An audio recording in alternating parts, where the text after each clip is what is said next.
औज़ु बिल्लाहि मिनश्शैतानिर रजीम बिस्मिल्लाहिर्रहमानिर्रहीम। करोड़ों दुरूद व सलाम खातमुन नबी पर।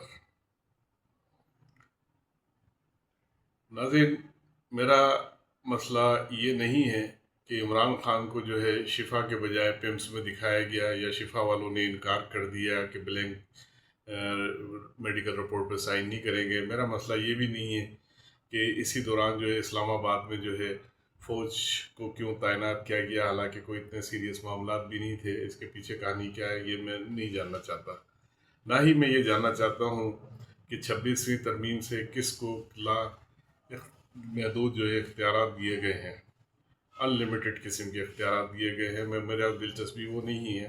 मेरी दिलचस्पी आपकी और मेरी अपनी ज़ात से है। वो ये है कि एक जो मेहनत कश बंदा होता है उसको कम अज़ कम जो है 3 नहीं तो 2 टाइम जो है वो खाना पेट भर के खाए। और उसके लिए ज़रूरी है कि हम जिस रीजन में रह रहे हैं यहाँ पे हमारी ज़रूरियात जो है वो गंदम के बग़ैर पूरी नहीं हो सकती। एक अंदाजे के मुताबिक ये है कि हर पाकिस्तानी जो है कम व बेश दिन में जो है यानी दोपहर या शाम के वक्त जो है वो 2 रोटियां खाता है।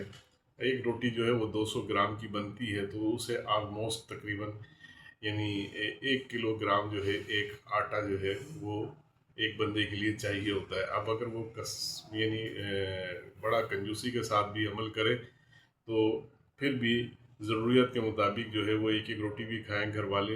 अगर 4 अफराद हैं तो उनके लिए 1 किलो आटा बड़ा ज़रूरी है।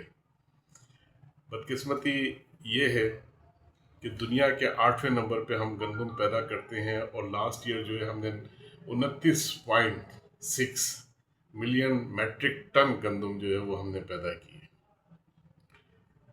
ये एक रिकॉर्ड गंदम है।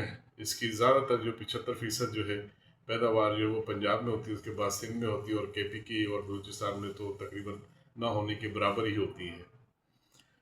अब गंदम जब पैदावार हुई है और हम 8वें नंबर पे भी हैं तो इसके बाद तो ये है कि ज़रूरत इस चीज़ की है कि हमें ये बाहर से ना मंगवानी पड़े। लेकिन हर साल जो है हम इस गंदम को जो है बाहर से मंगवाते हैं। हालांकि हमारी अपनी मुल्क की जो ज़रूरत है, जो फार्मूला मैंने आपको बताया है, वो तकरीबन 30 मिलियन मैट्रिक टन है। तो अगर 29.6 मैट्रिक टन जो है गंदम पैदा हुई है तो ये छोटी सी एक तादाद है जिसको हम कंपलसरी कर सकते हैं, चावलों के साथ या दीगर चीज़ों के साथ कर सकते हैं हम, तो हमें ज़रूरत नहीं पड़ती। लेकिन चूँकि ये गंदम ख़रीदने के बाद जो है जब सूबे उठा लेते हैं और इसका भी एक महकमा बना हुआ है, कभी उसका जो है ऑडिट नहीं हो सका और कभी जब ऑडिट हुआ तो पता चला कि हज़ारों मैट्रिक टन जो है गंदम वो ज़ाया हो गई है, चूहे खा गए हैं या कीड़े मकोड़े खा गए हैं और वो तकसीम नहीं हो सकी है। इसके कई स्कैंडल सामने आ चुके हैं। अब जो है हुकूमत को सिर्फ इस चीज़ के ऊपर चाहिए कि मतलब ये कि जो दिल चाहे करे, लेकिन जब तक गरीब के पेट में रोटी नहीं पड़ेगी वो सुकून से नहीं होगा।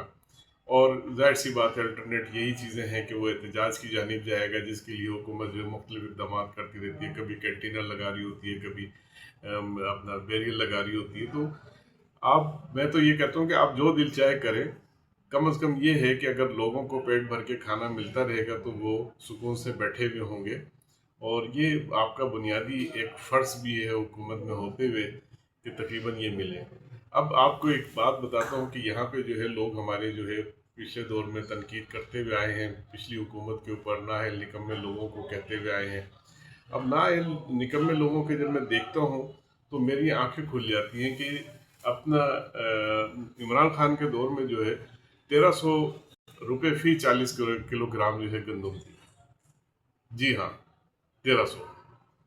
और उसके बाद जो है जो आटा था तो तकरीबन जो है 38 से 29 रुपये किलो था। ये मैं नहीं कह रहा, ये आप खुद भी अपने तौर पे ख़रीदा, अगर आपने अपने जेब से ख़रीदा है तो आपको पता होना चाहिए। ठीक है जी। आज वही आटा जो है वो 100 से ऊपर क्रॉस कर चुका है। जैसा कि मैंने बताया कि अगर एक दिहाड़ीदार मजदूर है और उसको जो है दिहाड़ी मिलती है और वो सिर्फ 2 टाइम की रोटी खाना चाहता है, तीसरे टाइम की मैं बात ही नहीं कर रहा हूँ, और उसके घर के अफराद 5 है तो उसे तकरीबन 2 से 2.5 किलो आटा चाहिए। अब जब आटा 100 से ऊपर चला जाएगा तो वो क्या करेगा? ये एक सोचने और समझने वाली बात है। یہ میں ایک چارٹ بھی دے رہا ہوں کہ 2008 میں کیا ریٹ تھا اور کوئی کیا نہیں تھا، یہ ذرا ایک نظر آپ نے دیکھنا ہے، اور اس کے بعد جو ہے آپ کو اندازہ ہو سکے گا کہ ہمارے ساتھ ہوا کیا ہے، اور ہمارے جو دیگر یعنی صحافی بھائی ہیں وہ اس موضوع پہ کیوں نہیں گفتگو کرتے، اور کیوں نہیں حکومت کی توجہ اس جانب مبذول کراتے ہیں کہ سرکار یہ دیکھے یہ ایک غریب کی بنیادی ضرورت ہے، اس کے اوپر جو ہے آپ کو رعایت کرنی چاہیے۔ اگر آپ رعایت کر کے جو آٹا تقسیم کرتے ہیں اپنی تصویروں کے ساتھ، تو وہ اس قابل نہیں ہوتا کہ اسے گائیں بھینسیں بھی کھائیں۔ بہرحال یہ ایک عام سا آٹا ہے جو کھلی مارکیٹ میں دستیاب ہے، تو اس کی قیمت اتنی ہی ہونی چاہیے کہ ایک غریب جو ہے آدمی آسانی کے ساتھ اسے خرید سکے۔ وہ بھیک نہیں مانگ رہا، وہ صرف خریدنا چاہتا ہے، لیکن اس قیمت پہ جو اس کا حق بنتا ہے۔ تو میری تو حکومت سے یہی ہے کہ میری دلچسپی عمران خان صاحب کی طرف نہیں ہے کہ وہ ان کی صحت کیسی ہے کیسی نہیں ہے، وہ جانے آپ جانے۔ میری دلچسپی اس میں بھی نہیں ہے کہ آپ نے ملٹری کیوں لگائی ہے، یا آپ جانے ملٹری جانے۔ میری دلچسپی اس میں بھی نہیں ہے بالکل بھی کہ آپ کون کون سے بل کس طرح پاس کر رہے ہیں۔ میری صرف آپ سے عاجزانہ درخواست ہے کہ اس آٹے کے اوپر ضرور آپ توجہ دیں اور باہر سے منگوانا چھوڑ دیں۔ ابھی جو ہے ایک چینی کا بھی بحران اور چینی کا بھی اسکینڈل آنے والا ہے، تو وہ بھی آپ دیکھیں گے کہ وہ کس حد تک جاتا ہے اور کہاں تک جاتا ہے۔ اللہ میرا اور آپ کا سب کا حامی و ناصر۔